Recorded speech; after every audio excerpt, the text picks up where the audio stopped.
Bonjour à tous et bienvenue dans ce grand JT des territoires de l'été. Chaque édition, nous vous proposerons les meilleurs reportages magazines de cette saison. Voici d'ailleurs le premier reportage de cette édition.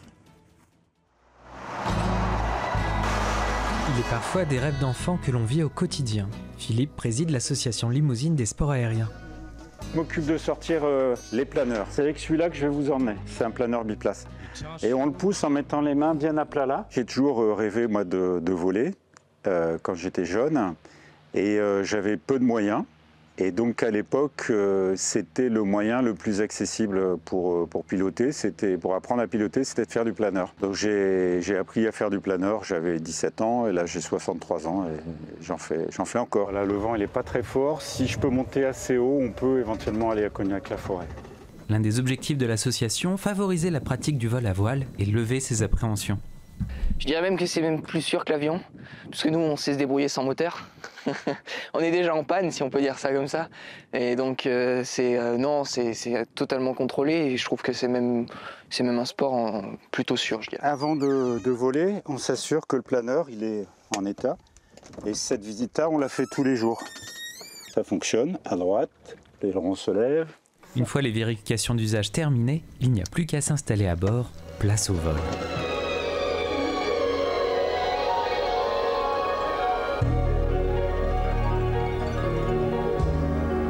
Round like a circle in a spiral, like a wheel within a wheel, never ending or beginning on a never spinning reel. Dans le Val d'Oise, un garage d'un nouveau genre s'est implanté, le Méca Club. Il permet aux passionnés de mécanique d'utiliser les 1300 mètres carrés d'atelier comme une salle de sport grâce à une formule d'abonnement. Cette enseigne unique en France a déjà fait plus de 200 adeptes. Les détails avec la rédaction de Via 95. Être abonné à un club de mécanique comme à une salle de sport, c'est le concept unique en France du Méca Club. Avec ses 15 box tout équipés, installés dans un atelier géant de 1300 mètres carrés, les passionnés de mécanique peuvent venir entretenir leur voiture ou leur moto toute l'année. Vous prenez un abonnement, vous avez accès à une partie de l'atelier en illimité, du mardi au dimanche de 10h à 20h. Donc tout ce qui est machine à pneus, équilibreuse, banc de géométrie, valise diagnostic, espace de travail partagé, ça c'est illimité. Et puis il n'y a que les heures de pont qui sont soumises à organisation. Et donc pour ça on a différentes formules avec plus ou moins d'heures de pont à consommer dans l'année. Et ça permet de répondre à tout type de projet, que ce soit des petites réparations, des grosses réparations, de la restauration de véhicules, de la préparation de véhicules pour le circuit. Voilà, on est capable de tout faire. Pour moins de 30 € par mois pour une voiture et 20 € pour une moto, le Méca Club est surtout un lieu d'échange et de partage autour de la mécanique, destiné à tous les passionnés, quel que soit leur niveau. 90% de nos clients, c'est des novices. Pour la plupart, ils n'ont même jamais encore monté un véhicule sur un pont. Donc on leur apprend à mettre déjà un véhicule sur un pont en sécurité et ensuite de faire des vidanges, des plaquettes. L'autre niveau, c'est les pneus, la géométrie. Et puis on avance comme ça, step by step. Comme dans une salle de sport, on a des coachs, donc ils sont 4, et du coup, ça permet de les accompagner dans tout ce qui est ensuite distribution, voilà, embrayage. Voilà. Le but, il suffit d'avoir l'envie, et ensuite, c'est du temps, de la patience, et puis du plaisir, en fin de compte, tout simplement. Venir au Méca Club pour le plaisir, c'est le cas de Thierry, un ancien mécanicien auto. Tout le monde se donne un petit peu des ficelles, hein. On ne connaît pas spécialement toutes les voitures par cœur, donc il y a toujours des gens qui ont rencontré des galères et qui connaissent, quoi. Donc tout le monde s'échange et puis voilà, on se fait des petits repas de temps en temps entre nous, voilà, c'est sympa. Avec plus de 200 membres ici à Saint-Ouen-l'Aumône, le concept de self-garage connecté est en plein boom. Anthony souhaite lancer 2 nouveaux projets de Méca Club dans le sud francilien et à Bordeaux. Tout à fait autre chose à présent. Connaissez-vous la renouée du Japon? Cette plante exotique, venue comme son nom l'indique du Japon, est considérée à juste titre comme invasive. Là où elle s'implante, rien ne lui résiste et surtout pas la flore locale. En Savoie, le Conservatoire d'espaces naturels a entrepris des travaux pour la supprimer et ainsi réhabiliter l'habitat des espèces sauvages. Les précisions d'Agathe Crinchamp pour la chaîne 8 Mont-Blanc. Entre 2 cailloux, elle repousse, déjà. Introduite en Europe en 1847, la renouée du Japon est l'une des pires plantes envahissantes de la planète. Ici, au plan d'eau des Hurtières, une nouvelle zone de 1000 m² de terrain a été excavée pour éradiquer l'espèce invasive. C'est ce qu'on appelle une peste végétale, donc elle va complètement supprimer toutes les autres plantes. Elle a aussi des pouvoirs chimiques au niveau du sol qui empêchent les autres plantes de pousser. Des travaux entrepris dans le cadre du projet Restalp. Une application a même été développée pour signaler la présence des plantes exotiques envahissantes. Objectif, détecter leur dynamique d'expansion. Avec cette appli, on peut reconnaître et enregistrer la présence d'espèces exotiques envahissantes, des plantes qui arrivent des pays lointains. Véritable colonisatrice, la renouée du Japon prend la niche écologique d'autres espèces, synonyme de perte de biodiversité. Exemple avec cette orchis punaise, espèce protégée au niveau national. La renouée du Japon menace son existence sur la plaine des Hurtières. Et en Savoie, ce n'est pas le seul endroit qu'elle a envahi. Elle a été beaucoup amenée dès lors qu'il y a eu des travaux d'élargissement de voiries, des travaux de canalisation. Et souvent, on l'a colportée d'un endroit vers un autre. Ce qui fait qu'on la trouve depuis les bordures du lac du Bourget jusqu'à 1500 mètres d'altitude. J'en ai vu il n'y a pas longtemps dans les Bauges. L'idée pour nous, c'est de ne pas l'enlever partout parce que c'est peine perdue. C'est essayer sur des milieux vraiment riches où il y a des enjeux de biodiversité de pouvoir progressivement lutter contre la renouée et aussi améliorer les milieux naturels. Située sur un espace Natura 2000, une partie de ce plan d'eau est donc dédiée à la préservation de la nature. Un usage à concilier avec l'accueil des baigneurs, car c'est aussi le 3e lac le plus fréquenté de Savoie. Les rhizomes qui comportent les racines des renouées ont justement été enfouis dans le lac pour être noyés, ce qui permettra, à terme, de renouer avec la flore naturelle du lieu. Apporter une bouée de sauvetage, épauler un sauveteur ou tirer une embarcation de plusieurs tonnes, ce sont les missions de sauvetage en mer que peut mener le Terre-Neuve, car rien ne fait peur à cette race de chiens qui trouve ses origines au Canada. Récemment, 8 chiens et leur maître ont multiplié les exercices sur les berges d'un lac de l'Aube afin que ce chien secouriste soit reconnu d'utilité publique, car la plupart des plages et des littoraux lui sont interdits l'été en France. Notre partenaire Canal 32 n'a pas hésité à se jeter à l'eau avec lui. Regardez. Ce dimanche matin sur la plage de Dienville, pas de nageurs en vue, mais des chiens qui n'ont eux pas peur de se jeter à l'eau. 8 Terre-Neuve enchaînent les exercices sous les yeux ébahis des touristes et de leurs maîtres. On y apprend à aller chercher un objet, une bouée, n'importe quoi. Et après, on va, comme cet après-midi, je vais commencer à y apprendre à apporter un objet à une personne. Là, c'est un peu plus compliqué. Apporter ou rapporter une ligne de vie, une bouée de sauvetage, épauler un sauveteur et tirer une embarcation de plusieurs tonnes, pas de quoi effrayer le Terre-Neuve. 70 kg de muscles, un sous-poil imperméable, des pattes larges, la race trouve ses origines au Canada. D'abord amie fidèle des pêcheurs, elle excelle aujourd'hui dans les sauvetages en mer. C'est très bien pour les maîtres nageurs et c'est très bien pour garder les enfants.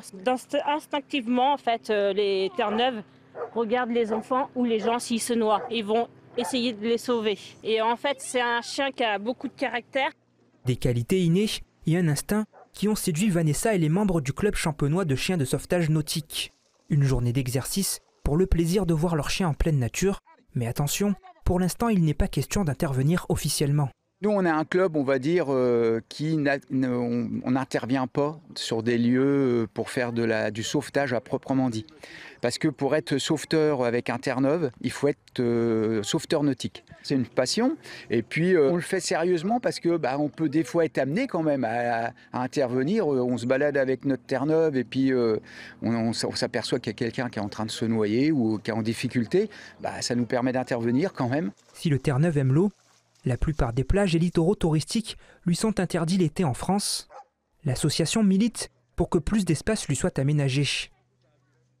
Comment se préparer à des situations inattendues? C'est l'objectif de ces pompiers à Rennes. Dans la ville bretonne, ils se forment notamment aux techniques de sauvetage animalier. Comme ils prennent en charge des animaux en détresse, blessés ou en fuite, ils peuvent aussi être confrontés à des comportements agressifs, malheureusement. Pour travailler en sécurité, ils s'entraînent même à se faire mordre par des chiens policiers. Regardez ce reportage de notre partenaire TVR sur place à Rennes. On va prendre un peu plus d'élan, écartez-vous, il va se plus face. Monter un cheval dans un camion paraît simple, mais ces secouristes sont avant tout pompiers et n'ont pas toujours l'habitude de travailler avec des animaux. Pour faire partie de l'équipe animalière, les sapeurs-pompiers suivent donc une formation initiale d'une semaine, suivie d'un rappel chaque année, plus pointilleux, comme aujourd'hui avec les chevaux. Nous, quand on va intervenir, c'est qu'ils n'ont plus leur comportement habituel, c'est qu'il y a une situation qui s'est passée, stressante ou haute, et donc du coup, le propriétaire ne peut plus agir par lui-même. Et là, c'est là où nous, on va pouvoir intervenir et pouvoir gérer au mieux cette situation-là. Avance, avance, avance, avance. Lorsque l'animal est en réel danger, la manœuvre des secouristes devient plus compliquée.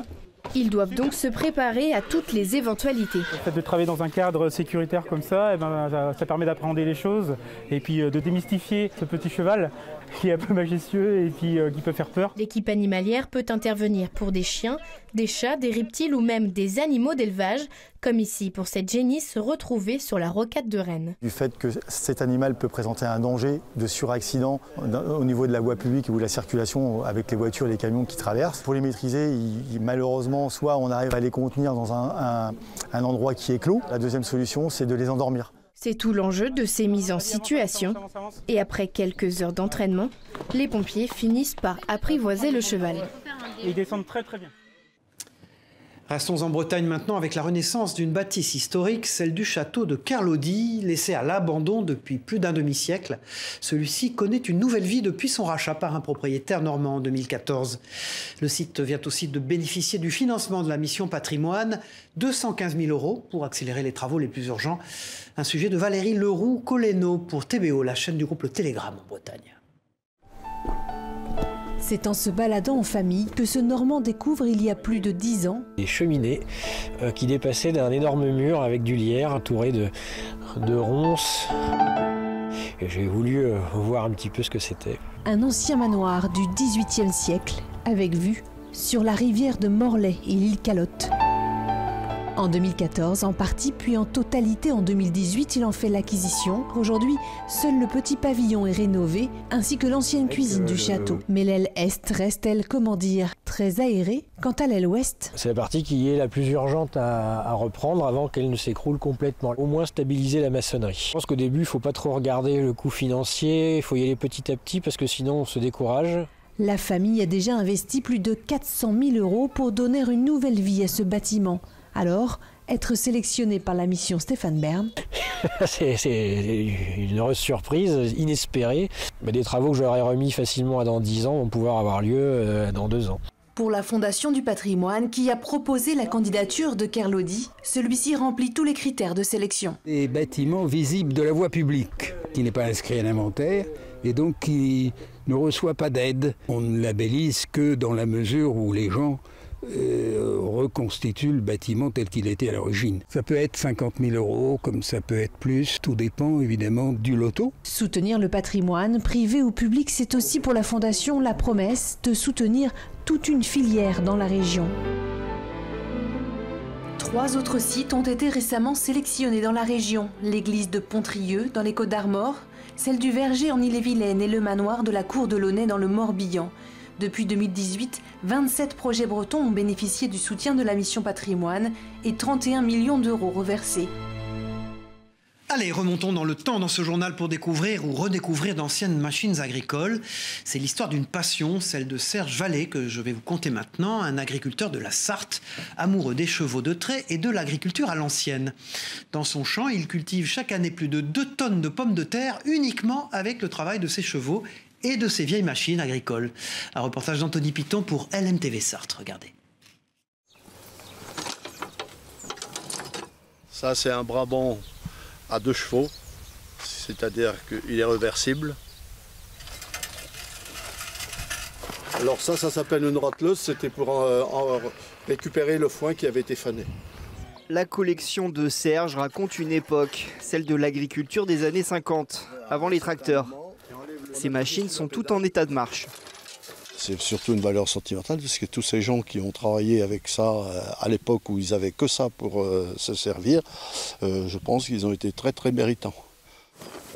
Le point commun entre ces engins, ils sont les vestiges du temps de la traction animale dans les travaux agricoles. Dans son champ, Serge, lui, continue de labourer à l'ancienne avec ses chevaux de trait.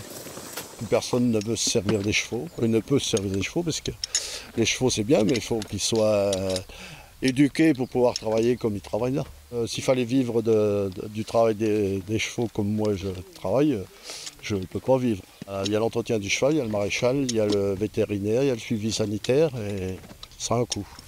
Un coût qui n'est rien à côté de son immense plaisir de perpétuer un savoir-faire et de revivre une partie de sa jeunesse.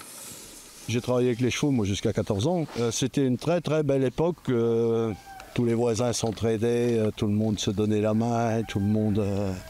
que maintenant, ils ne peuvent pas se donner la main parce qu'ils n'ont plus le temps de se donner la main. Tandis que nous, à cette époque-là, tous les voisins s'entraidaient. La moisson, les battages, ça durait un mois. Donc c'était... Il n'y avait pas de zizanie comme on peut trouver maintenant entre voisins. Allez! Dans le futur, le collectionneur n'exclut pas d'organiser des démonstrations.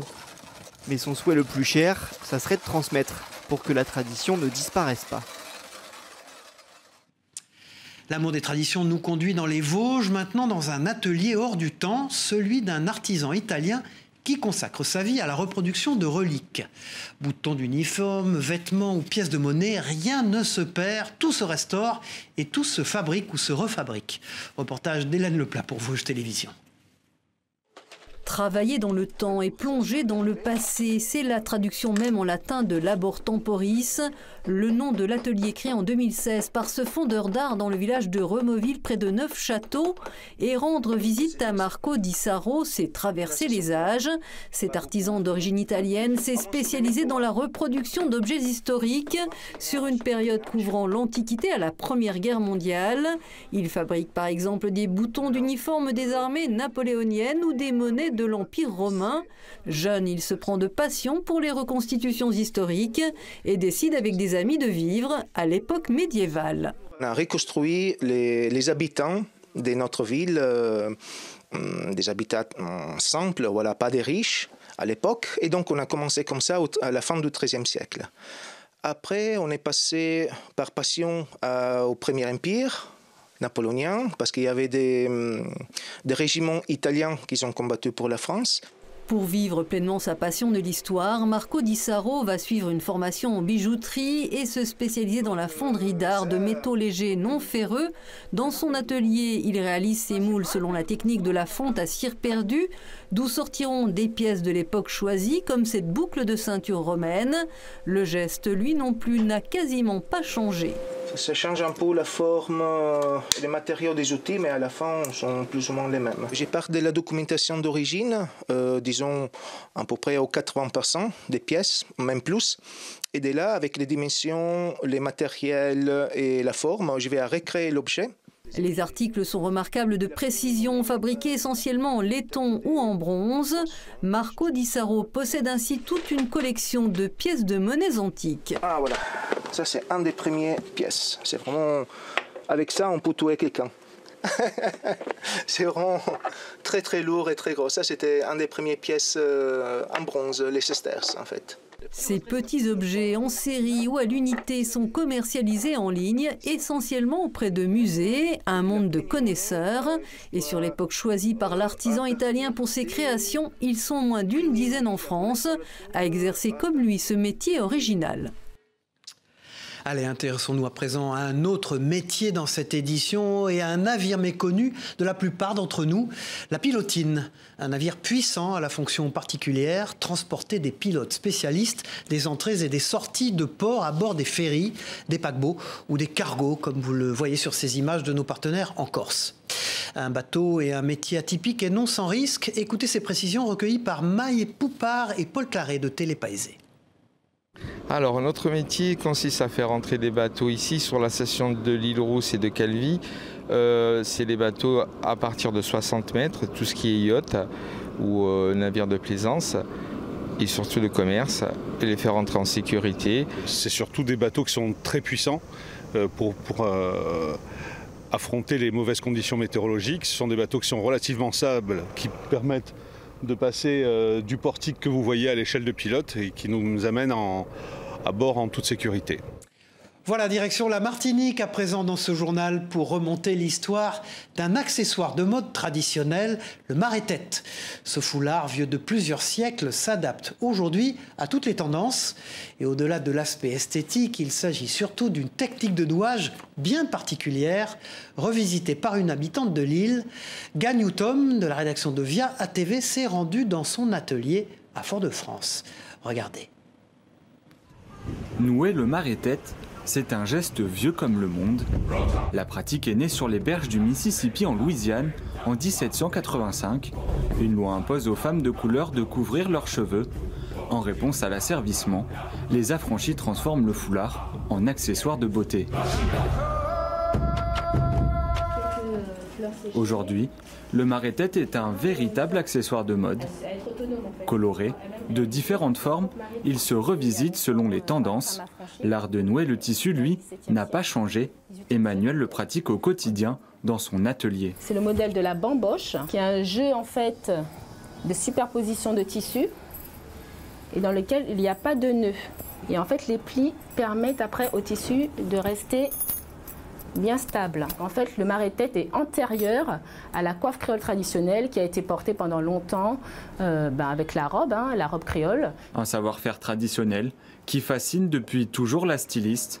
Bamboche, pain de sucre et autres coiffes, autant d'expressions de cet art qui repose avant tout sur le nouage. Voilà plusieurs années qu'Emmanuel s'attache à rendre au marée-tête ses lettres de noblesse. Jeux qui sont inscrits dans l'artisanat d'art, qui fassent partie de notre patrimoine culturel, et puis que les autres générations à venir aussi continuent à le porter.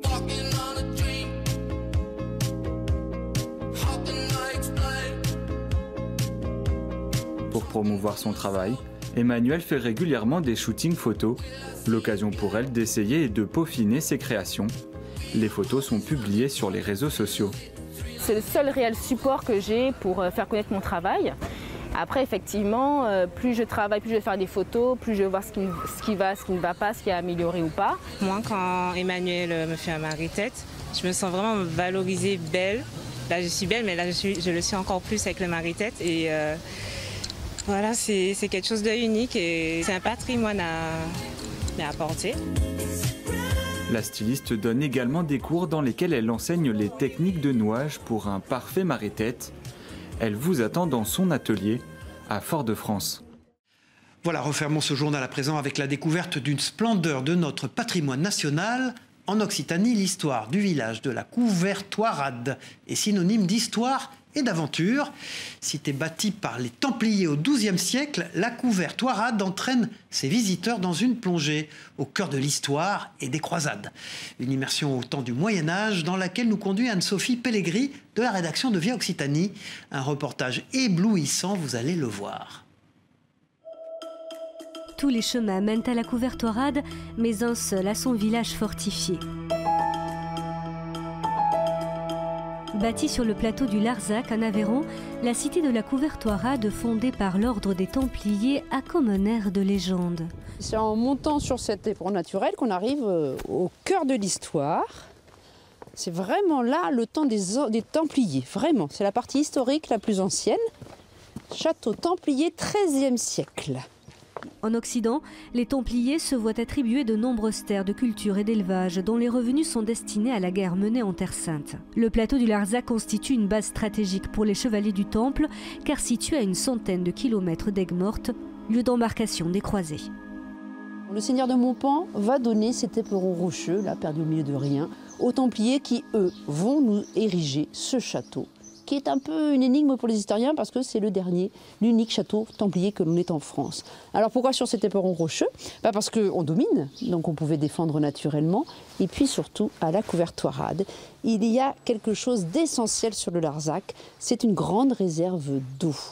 Pendant plusieurs siècles, les habitants auront accès à l'eau potable grâce à ce rocher, mais aussi à l'aménagement d'un village conçu avec une obsession, la récupération de l'eau. La Couvertoirade a tiré profit d'un terrain pentu pour drainer les eaux de pluie à l'aide de canaux jusqu'à cette lavogne et permettre ainsi aux bêtes de se désaltérer. Ce n'est qu'en 1975 que le village a accès à l'eau courante et cette villageoise se souvient bien de cette période. Ils avaient donc peu d'eau, il fallait faire attention. Et puis tous les gens du village qui n'avaient pas de citerne, on se retrouvait à la citerne municipale, la citerne de l'église. Christiane est arrivée à la Couvertoirade en 1971 avec son métier à tisser. Les moutons, eux, étaient déjà sur place. Et si l'architecture du village est construite autour de l'eau, les maisons sont aménagées autour du mouton. Souvent une voûte où il y a les bêtes. Et au-dessus, il y a une pièce d'habitation et tout en haut, un grenier où on met le foin. C'est grâce aux bêtes que les hospitaliers faisaient vivre le village. Après l'éradication du trop puissant ordre des Templiers par Philippe le Bel, ce sont eux qui prennent en charge la gestion de la cité et construisent ses remparts. Tous ces témoignages de notre temps sont précieusement entretenus par les habitants de la Couvertoirade. Du château des Templiers aux vestiges les plus récents, comme ce moulin à vent qui aujourd'hui n'a besoin que d'un meunier pour moudre son blé. Chaque année, ce sont plus de 230 000 visiteurs qui découvrent un des plus beaux villages de France, sur une terre classée au patrimoine mondial de l'UNESCO.